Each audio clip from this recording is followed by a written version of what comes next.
Bien, chers amis, mesdames, messieurs, mais il y a beaucoup d'amis dans la salle. Donc, chers amis, je suis vraiment ravi, par le nom de Fondafib, de venir aujourd'hui pour participer à ce colloque et puis pour appuyer ce colloque qui est un colloque, à mon avis, qui est un excellent colloque, un excellent sujet de réflexion très original. Je voudrais remercier les organisateurs de ce colloque, c'est-à-dire en fait l'Université de Picardie, mais j'ai les deux organisateurs autour de moi, Céline et c'est votre prénom, c'est Basile. Hein, oui.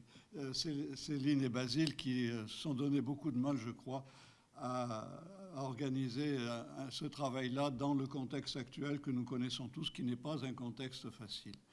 Un contexte qui n'a pas été facile non plus, permettez-moi de le dire, Céline, qui a beaucoup mis, et nous en sommes tous conscients, puisque nous avons reçu ses mails, nous avons vu qu'elle mettait beaucoup du sien dans ce travail et dans cette organisation, alors qu'elle n'était peut-être pas toujours dans la situation la meilleure. Je voudrais aussi lui dire que je suis très admiratif de sa capacité de recherche et des recherches qu'elle fait. Je veux dire qu'elle ne fait pas des recherches banales, elle fait des recherches tout à fait originales et je crois que cela est tout à fait porteur pour l'avenir, pour notre discipline, c'est-à-dire les finances publiques. Donc je voudrais la remercier parce que c'est assez exceptionnel. Elle a beaucoup d'audace intellectuelle et il nous en faut de l'audace intellectuelle dans la matière qui est la nôtre, comme vous le savez, qui n'est pas une matière reçue totalement de façon forte par l'université. Donc par conséquent, merci beaucoup Céline pour ce que vous faites pour la recherche en finances publiques et je suis vraiment très content d'être ici aujourd'hui pour cette raison-là aussi. Alors, en ce qui concerne le thème dont nous allons débattre pendant ce colloque, je dois dire que c'est un thème passionnant. C'est un thème, en tout cas, je crois que nous sommes tous d'accord là-dessus.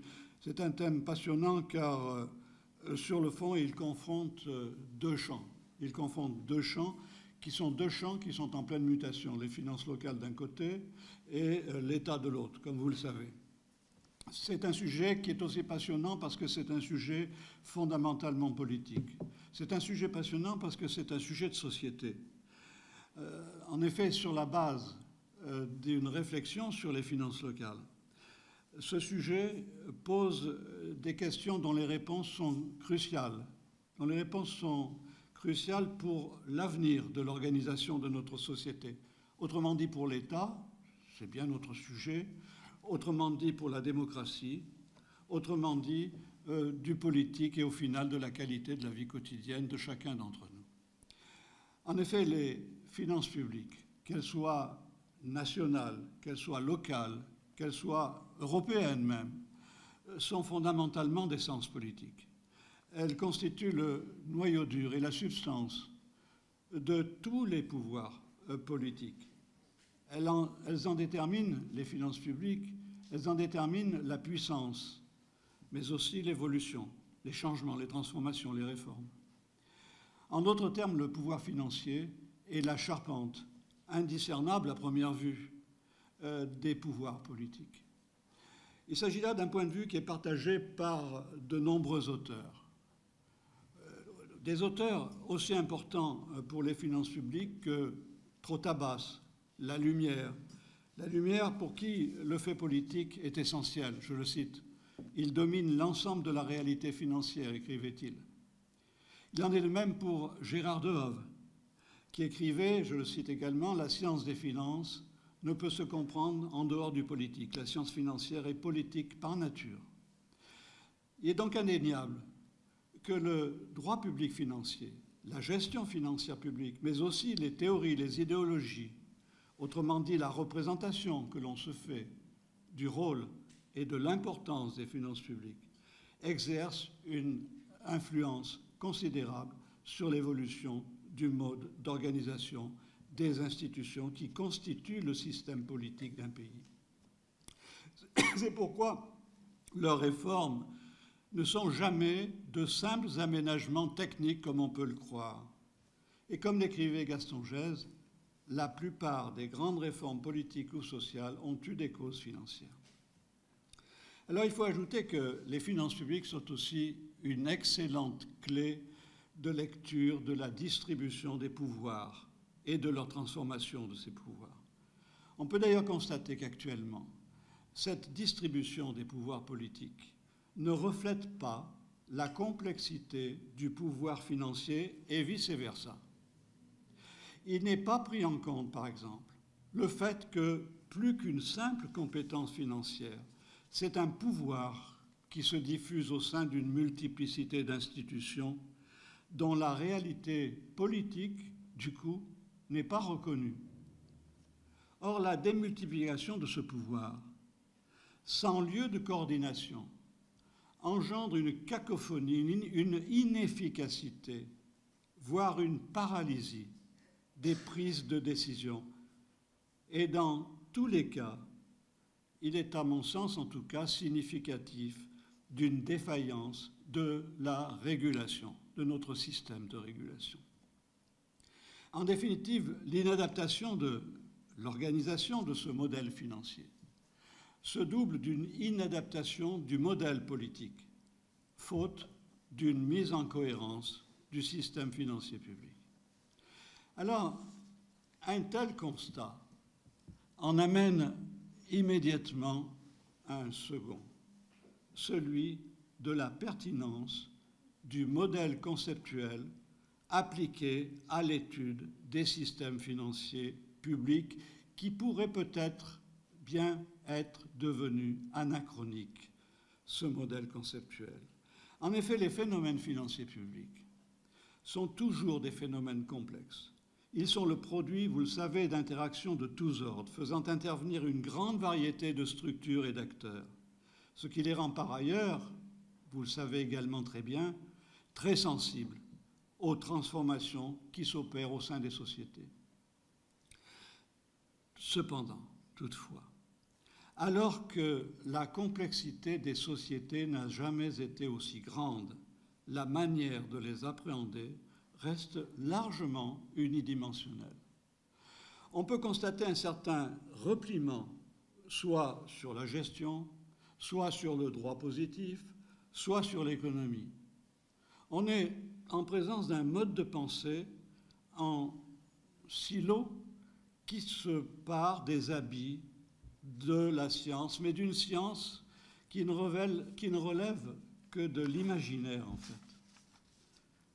Il est à coup sûr contre-productif de cantonner les finances publiques, comme ce fut le cas autrefois, à leurs aspects juridiques, ou alors, comme c'est le cas aujourd'hui, à leurs implications économiques ou à leurs implications gestionnaires, alors qu'il s'agit d'un champ foncièrement interdisciplinaire.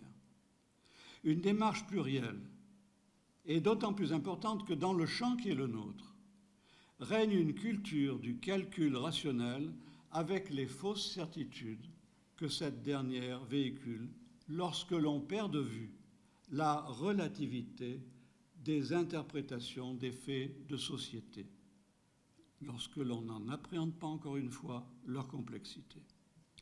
Plus encore, il est indispensable de penser la réalité des finances publiques dans le contexte général qui est maintenant le leur.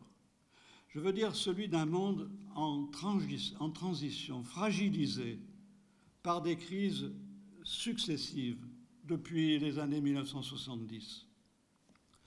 Au final, un tel type d'approche ne permet pas d'effectuer une rectification permanente du savoir par l'intégration de nouveaux facteurs, de nouvelles données, et donc de découvrir quel est le sens d'un système financier public. Or, la recherche scientifique procède bien de la recherche du sens des processus examinés. Et ce sens est le produit, dans notre domaine en tout cas, des rapports sociaux qui s'établissent au sein de systèmes complexes. Il s'avère donc nécessaire d'adopter une démarche intellectuelle plurielle qui dépasse les corporatismes disciplinaires et permet de vaincre ce que Gaston Bachelard, après avoir affirmé la complexité des systèmes sociaux, qualifie d'obstacle épistémologique. De fait, il faut bien le dire, notre sujet participe, en tout cas je le pense nécessaire, d'une réflexion épistémologique. Il nous conduit à prendre en compte les travaux développés par une épistémologie contemporaine qui ne se satisfait pas des certitudes d'autrefois, fondées sur un empirisme qui se heurte à une considérable complexité, laquelle complexité finit par s'imposer dans tous les domaines de la recherche. Alors je pense à des auteurs comme Carl Otto Appel, Henri Atlan également, Paul Feyerabend, Ansgar Gadamer, Thomas Kuhn, ou encore Edgar Morin, Iliad Prigogine, ou alors Karl Popper, Paul Ricoeur, ou encore Richard Rorty. Tous peuvent nous aider à comprendre le sens de notre sujet de recherche. Alors au scientisme d'autrefois, à la croyance, à la science, etc., sans incertitude aucune, vous le savez, au scientisme d'autrefois succède une approche qui admet une diversité de raisons, de rationalité, et propose une vision souvent paradoxale du monde, à l'ordre absolu à découvrir, à la certitude de participer à une quête forcément positive du progrès, se substitue maintenant l'incertitude, l'indécidabilité. Il ne peut plus être question que d'un ordre qui, comme l'écrit Edgar Morin, dialogue avec l'idée du désordre. Ce n'est pas vrai que pour les sciences dites humaines, c'est exactement la même chose dans les sciences exactes. On pense exactement la même chose. Tout paraît concourir, en effet, à faire la preuve que l'environnement est devenu très largement incertain et instable.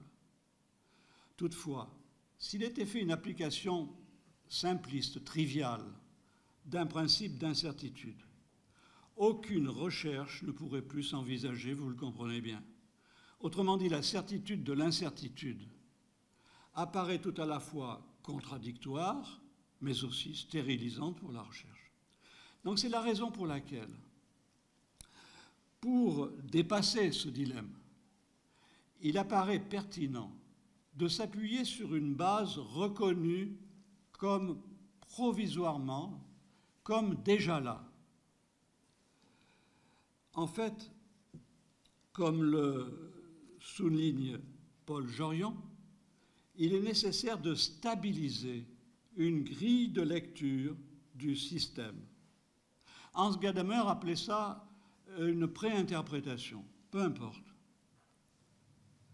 Une structure, une grille de lecture du système susceptible d'évoluer dans le temps. Cette démarche provisoire ne peut se comprendre que dans le cadre du concept de falsifiabilité tel que l'a développé Karl Popper, c'est-à-dire en sachant que tout peut à tout moment être remis en question par les évolutions de la recherche. On le sent bien aujourd'hui avec la crise du Covid, on s'en aperçoit tout à fait concrètement. Cela revient d'une certaine manière à emprunter à la philosophie chinoise le concept de définition appropriée ou acceptable ou encore convenable. C'est une pensée beaucoup plus dynamique finalement qui est développée dans ce cadre-là. Une approche qui prend en compte le fait que la réalité est instable et que la conception que l'on peut s'en faire n'est valable qu'à un moment donné dans un contexte donné. Ainsi, pour étudier l'objet qui est le nôtre, le point d'appui que sont les finances locales est tout à fait pertinent.